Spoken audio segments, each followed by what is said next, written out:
Hello, everyone, and thank you for joining us for our Develop podcast series, all about interviewing the leaders and the people of our firm and hearing their stories. Today, we have a very special guest with us, brand new tax partner, Joe Lavis. Thanks for joining us. Thanks for having me.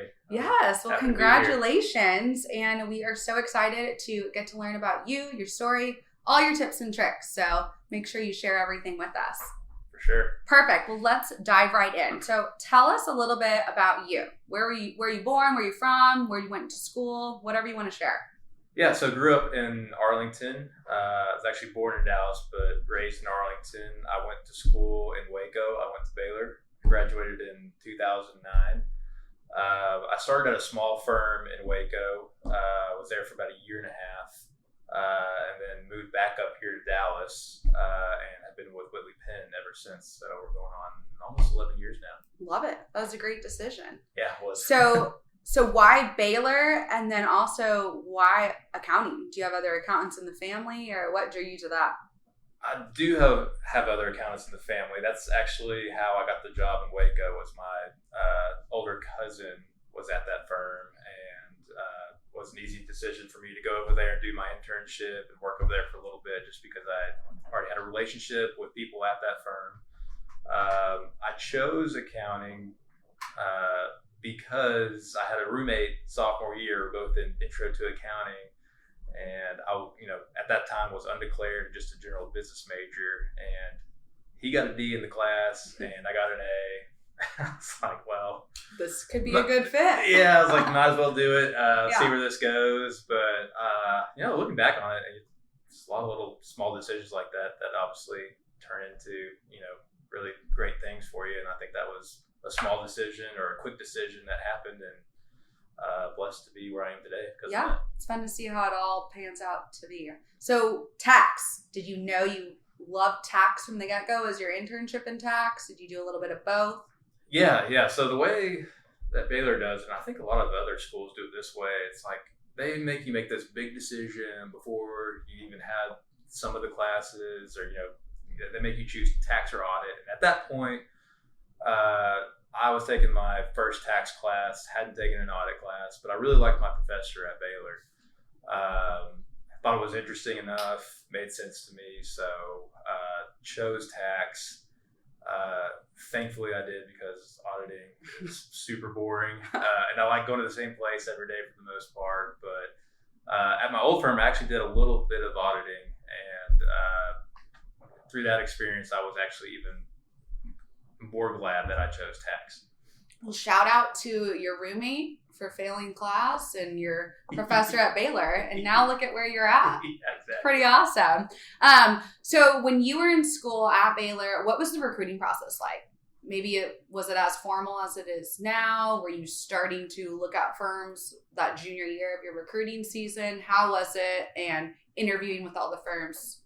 Yeah, so super formal at Baylor. So for anyone that doesn't know, Baylor is very, they're not strict, but they've got pretty strict guidelines on, how you're supposed to do the recruiting process, what's being thrown at you. And so, you've got specific times of when you're going to go meet with the firm. So it's all very structured. So again, the way that I chose accounting, I was still kind of like, 1 foot in, 1 foot out, and not too gung-ho about it. So the recruiting process for me was sort of just one of those things where I checked the box. But as I went further along in the process, I really started to enjoy getting to know all the firms and getting to know the people within those firms. And so it's one of those, it's, like it is today, each day seems to get I like it more and more. And so the recruiting process was actually ended up being really fun for me.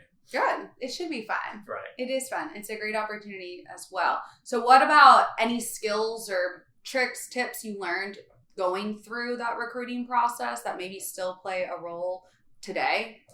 Yeah, I think you've got to decide, the biggest decision, of course, is tax or audit. But once you make that decision, it's like, okay, do I want to go to a middle market firm, or do I want to go to a big four firm or a national firm?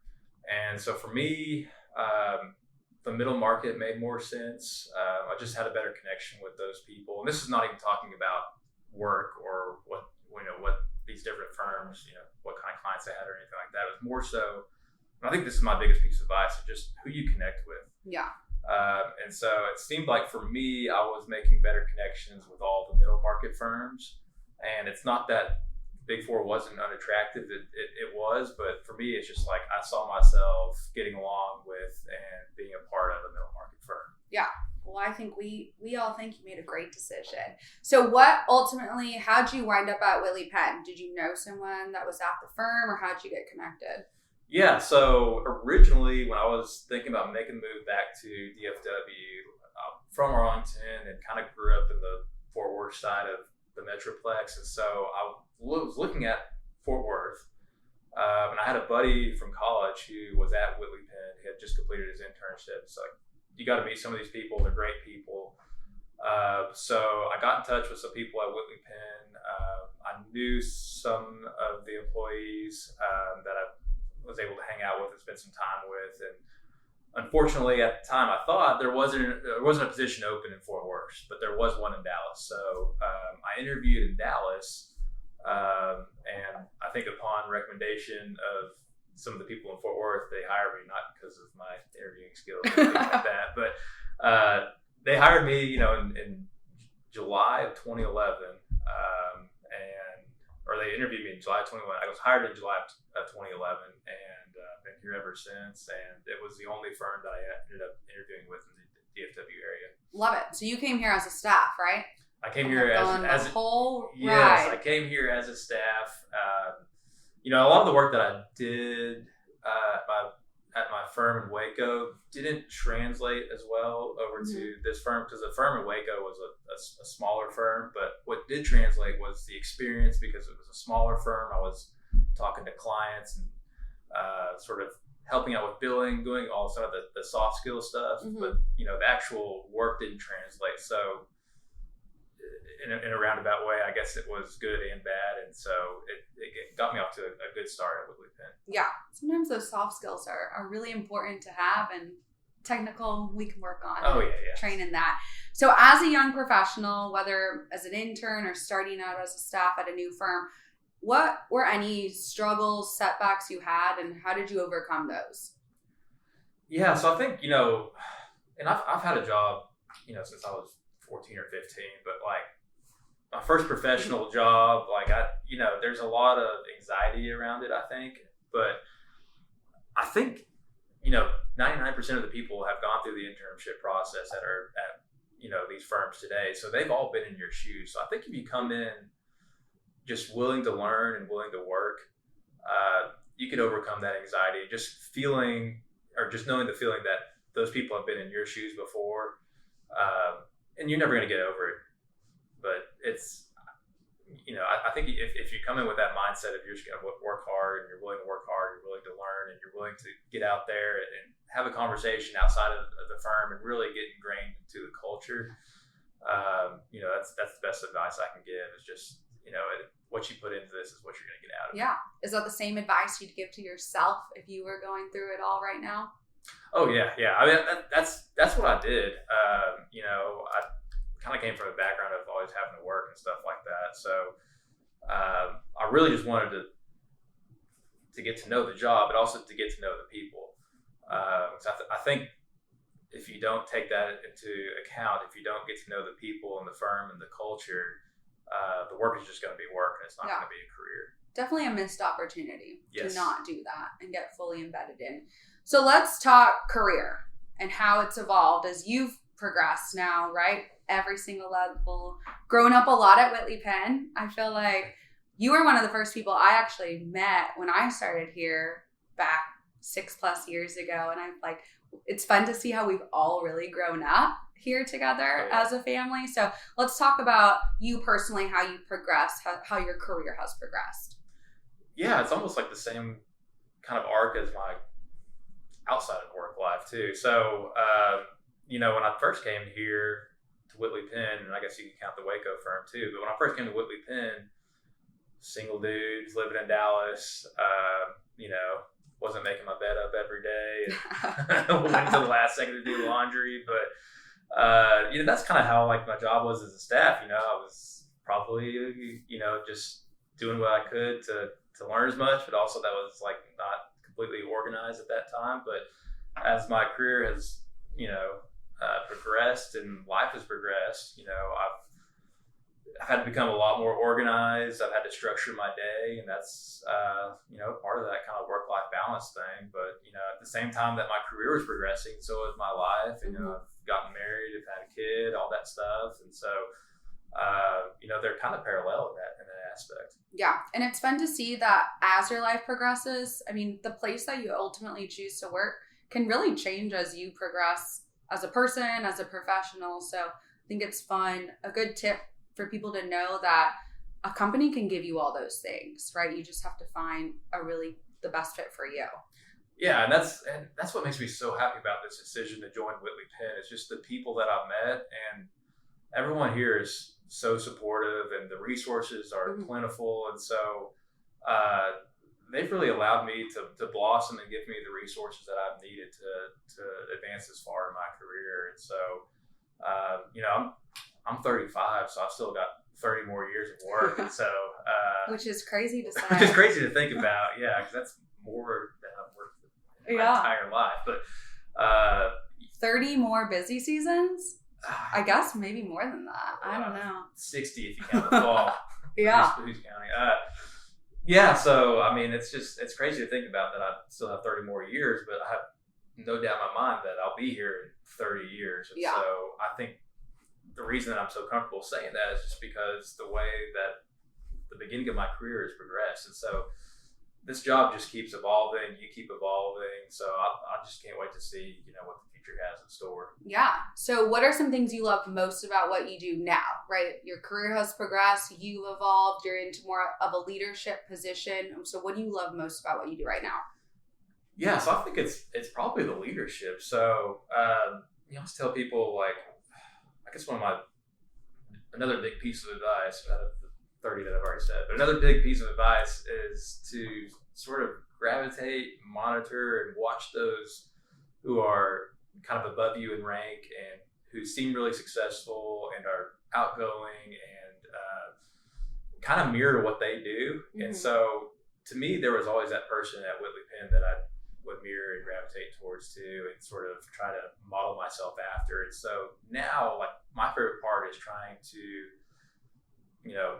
be that person for somebody that I work with that's below me. And so, my goal now is, obviously is to keep the firm growing, provide great client service, but also, like, I'm most excited about bringing up people beneath me to the level that I'm at today. And so, it's a long-term goal kind of thing, but it's kind of what gets me excited about going to Whitley Penn every day. Yeah. Well, there'll be someone sitting here soon that will be like, I just wanted to mirror Joe and everything he did. It's kind of cool to think about. So you're involved in our campus development efforts and how we recruit students and, add awesome people to our pipeline. So why do you think it's important for people to get involved in those types of things at the firm, whether it's campus, recruiting, raising your hand at different events? Why is it important to get involved? And maybe early on and throughout your career? Yeah, I just think it keeps you connected.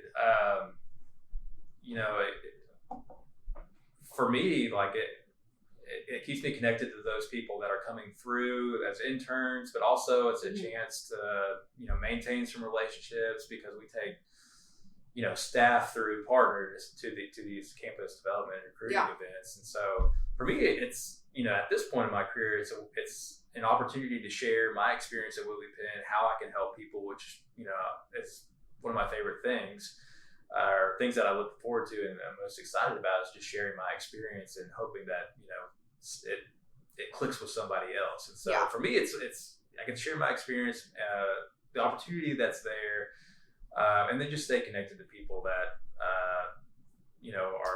are younger than I am. Yeah, probably even more important as we continue to grow and get bigger too, to stay involved in those types of things.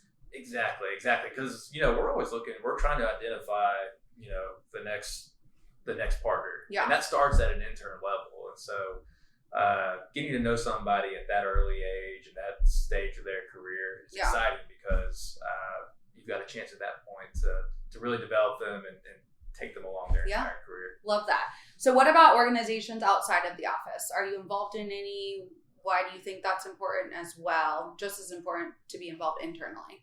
Yeah, I mean, doing the job from 8 to 5, obviously that's what we're here for. But I think in terms of professional development and growth, you've got to maintain relationships outside of the work and develop those relationships. And I'm involved in COPAS, which is the Council of Petroleum Accounting Society here in Dallas. I'm on the exec board there, which is great because I get to connect with people, and I do mainly oil and gas energy stuff. And so it's good to connect with people that are outside of the firm and maybe internal and an industry job or other, tax accountants or auditors. Yeah. And just kind of see what how the marketplace is going, how the industry is doing, and, get some kind of, boots on the ground types of people to give you some of their feedback and experience of what's going on currently. Yeah, I guess that's a good way how you can keep up on whether it's trends or news or different laws so that you can provide better client service, right? I'm sure you have to be a great resource to your client. So part of the job is staying informed on those types of things. Yeah, and it's just a chance too to like you were saying, get some real insight that's not over an email or a formal phone call. Yeah. It's just chatting and hearing about how their job is going, how their company is doing in relation to the industry. And so, with oil and gas, like you're right, especially right now, it's a really hot topic for politics. It's got the Russian stuff going on. So any chance that I have to talk to somebody that's really in the industry, it's a good opportunity for me to take that in and possibly feed that out to some of my clients, or just really develop that in my own mind. Yeah, you always got to keep learning. Yes. Do you find your clients like to know, be informed on that type of stuff? I'm sure to an extent they stay pretty informed as well, but it's a good touch point to have. It is, because then you can have the conversation with them. Who knows where that will evolve to? Yeah. And then you can also sort of try to correlate it to your job and taxes and whatnot. And so, if you're expecting the price of oil to drop, you expect some other things to happen in tax, and so some things to be wary of, and maybe that leads to a phone call because you heard something from another client or relationship, and it triggered something in your mind, and how you can help them out and get ahead of things because something's expected to happen in the future. So you're just taking tidbits here and there for sure, and trying to apply them and use them in your career. I love that. And it's all an opportunity, and you never know what door is going to open because you took the time to be involved and stay informed on something else. Exactly. So cool. Okay, so you brought up career-life balance. We chatted about this. We did a intern session on just team appreciation and client service, and you brought up career-life balance. And I was like, oh my gosh, that is genius, because it really is. So I want you to talk about how this has changed you over the years. You kind of did. You started out as staff, not married, no kids. But how has that changed, and really having the opportunity to make your career what you want? And we had that presentation the other day.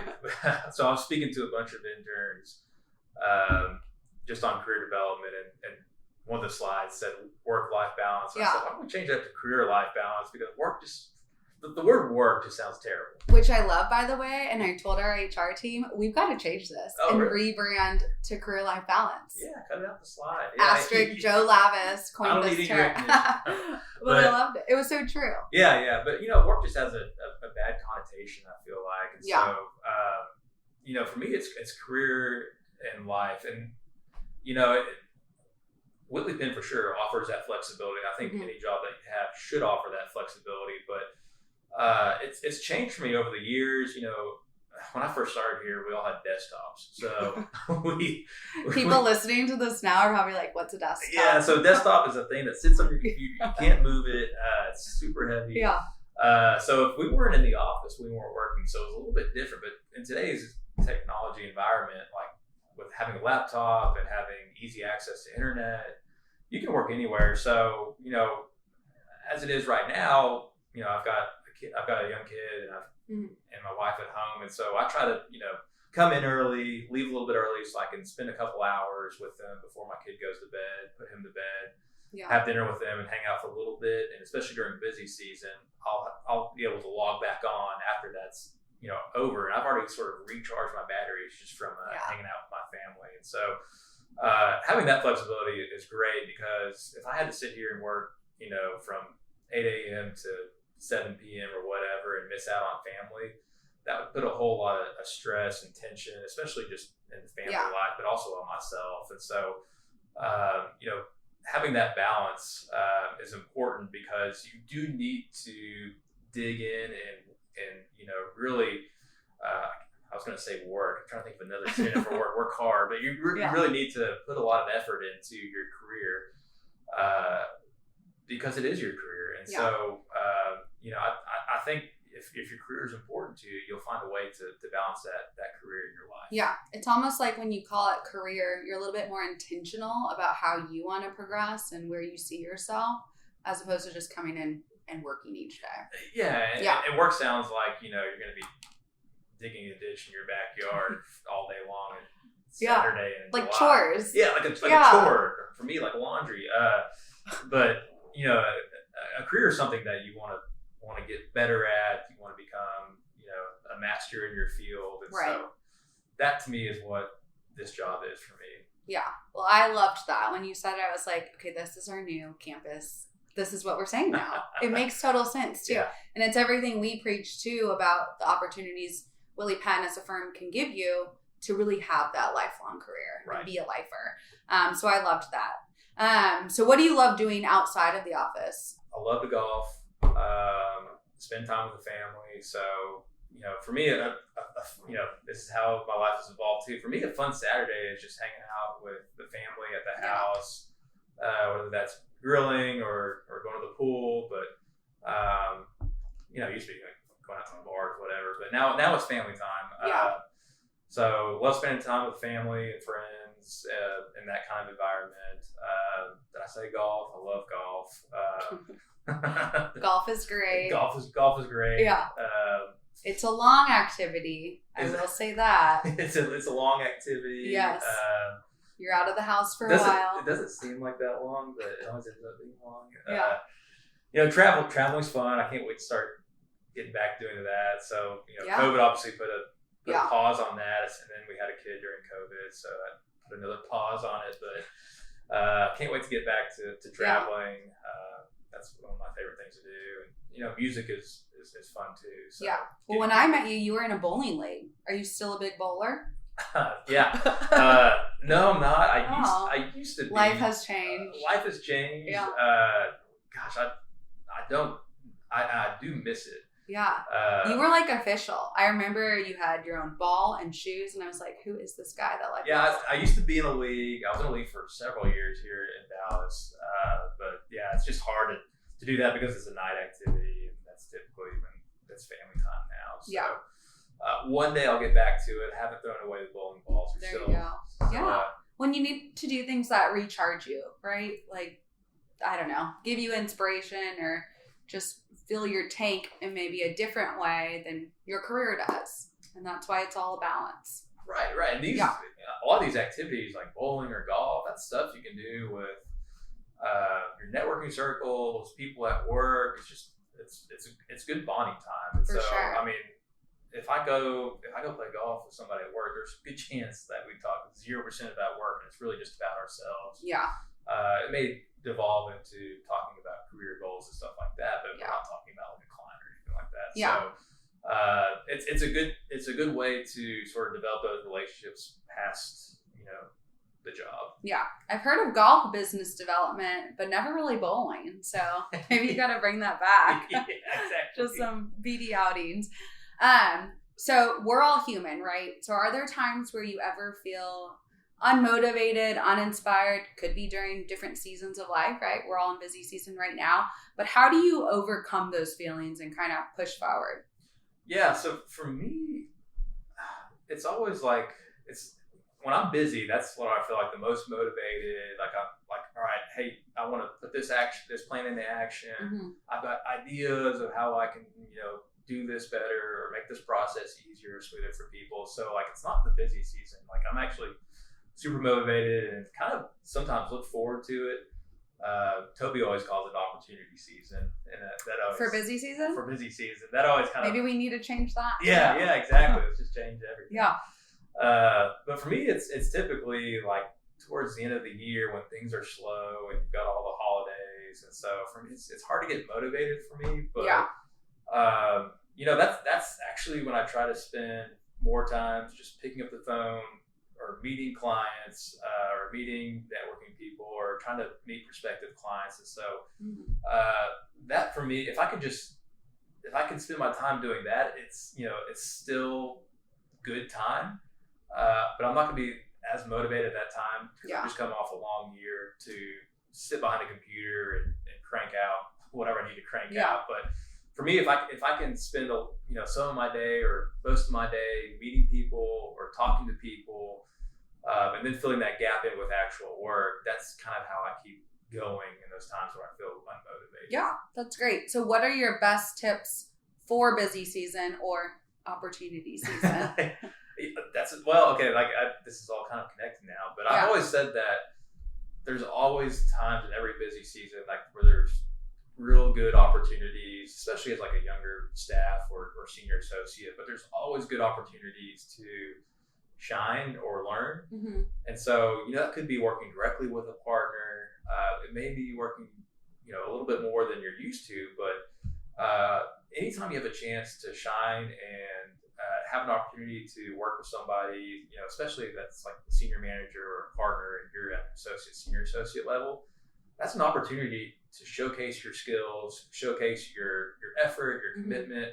And so there's those opportunities, I feel like, every busy season. And so for me, that was always what I was looking for, is like, wow, I have a chance to work with Tony Mayfield directly. Like, this is an opportunity, like, I'm all in on this. I love that. I think if we all just looked at everything like that, so much would change. And it's all perspective, right? So even at your busiest times, it's still all in, like, wow, what an opportunity you have at whatever stage of your career, whether you're just starting out, like, oh, I'm really busy, but I get to work with all these people and see all these different types of clients and get in the weeds. I feel like the best stories come out of those early days when you were like deep into the weeds on whatever work-wise. Yeah. Those are some of my fondest memories are the nights when, it was just a few of us here and, we were working on something right before a deadline. And, it's, this is back in the days of the desktop. So that's probably why we were there working that late. But also, I don't know, it's probably not like this too much anymore, but I would goof off so much during the day that I had to stay late. And so did the people around me. The truth is coming out. Yeah, exactly. Work hard, play hard. So if I did, 8 hours of work, I probably did like 6 hours of goofing off some days, just. It happens. Actually, that's probably not an accurate representation. Yeah. Maybe Over-exaggerating. Maybe it's more like 4 hours, depending on who's listening. But, there's days like that. But those are some of my fondest memories because, you're still learning a whole lot, but you're also, it's just that relationship. And it didn't feel like work or a job. It was like, this is fun for me. Yeah. Because I'm learning and I'm doing things at a high level, but also like I'm enjoying my time here. I'm enjoying the people that I'm working alongside with. And so, I don't remember what the original question was. Yeah. I don't know. You can't be at a place where you're just coming in and just working all day and then no fun, right? You can't do that. You got to spend a couple hours having fun. At that point, it's a job. If you have having fun, then everything else is going to come naturally. And it's just fun to see like all the great relationships people have here. People are in people's weddings and best man, maid of honor. There's so many great relationships that have blossomed here. So it's so fun to just see that in every department and office. That doesn't happen at normal jobs. Right. So like I've taken trips with coworkers to Red Rocks. We've gone to Vegas. These aren't like Woodley Penn sponsored events. It's like fun events. Pay your own way to get Personal. here. Let's hang out. Yeah. And those are destinations and vacations that are reserved for friends. And so if I'm doing that with coworkers, co-career people, co-careers, that just shows that I've got a lot of friends that work here as well. Yeah, I think that's so fun. Okay, so last, any books, podcasts, what shows are you watching that you can leave our audience with? Could be for fun, or it could be something, that adds some good value to your life, to your career. Yeah, so I kind of have a balance of that. I've got a pretty decent drive now, so I've got a lot of windshield time. So podcasts are always entertaining to me, and those can be, fun podcasts. It could be sports talk, or it could be career development. So for me, I focus a little bit on like the industry stuff. So usually once a week, I listen to kind of the oil and gas today type podcast, and there's a few out there, but just to get some ears on what's happening in the industry. And right now it's actually all super interesting. But then, outside of that, I love listening to sports radio, The Ticket. There's a podcast by Barstool called Pardon My Take. That's super entertaining. And you gotta have a good mix. And then at home, like maybe it's Paw Patrol at home. Who knows? Coco Melon. Yeah, Coco Melon, which we're not into the shows yet. Our Well, daughter's a little too young, but that's at least an hour of every Saturday, Sunday. And then outside of that, it's like sports and I'm not ashamed to admit it. I really like HGTV. So it's a great show. Yeah. So that's something that me and my wife can sit down and watch and enjoy it together, and we're both super interested in. Man, life has evolved. Life has evolved, right? Joe's at home watching HGTV. Yeah, it's not South Park anymore. It's HGTV. So. Good. No, it's fine. We should always be evolving. We should never be who we were even a year ago. Yeah, so exactly. I'm glad to see that. Well, thank you for joining us today, Joe. It's been so fun getting to chat with you. We're so lucky to have you on this team, and I look forward to watching your next 30 years as a Whitley Penn tax partner. Yeah, we should go bowling soon. I was in a bowling league in high school. Oh. Fun fact. We did it for fun. 0. Zero. Okay. But yeah, we're going to have to do a bowling event. I'll take you up on that. Good deal. All right. Well, thank you guys so much, and we'll see you next time. Bye-bye. Thanks for having me. Oh.